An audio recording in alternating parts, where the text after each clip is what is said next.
This queen had a strange obsession. Whoever could paint her a beautiful nose would become her husband and the king. If the painting was unsatisfactory, the artist would either have to jump off a tall building or become food for her pet. The boy was a painter. He carefully drew the apple on the table, but the result was a crooked and distorted apple. His master was furious.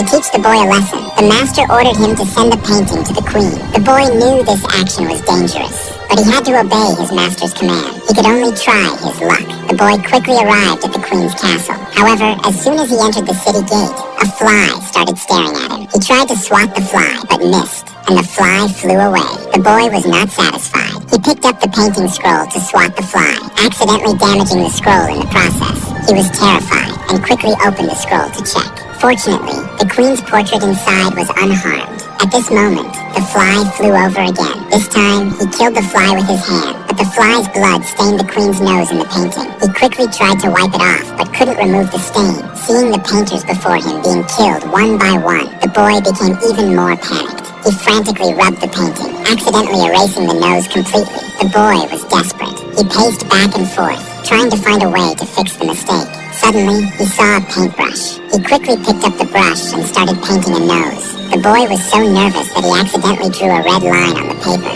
At this point, the queen's guards approached him. The boy continued painting at an even faster pace, but the noses he drew were incredibly ugly. No matter how he painted, they didn't resemble the queen's original nose. The boy knew that if he couldn't paint well, he would be eaten by the queen's pet. The more he thought about it, the more frightened he became. However, the soldiers had already brought him to the queen's palace. The boy walked up with the painting scroll. The queen's tiger opened its mouth, ready for a feast. The boy was terrified. He quickly unrolled the painting, expecting to become the tiger's meal. To his surprise, the queen reacted unusually. She actually loved this nose, and even invited the boy to spend a romantic night with her. However, the boy declined the queen's offer. He wanted to dedicate his entire life to the paintbrush. The queen was generous and directly appointed the boy as the royal painter. Later, the boy hung the painting on the wall to study it, while his master became his assistant.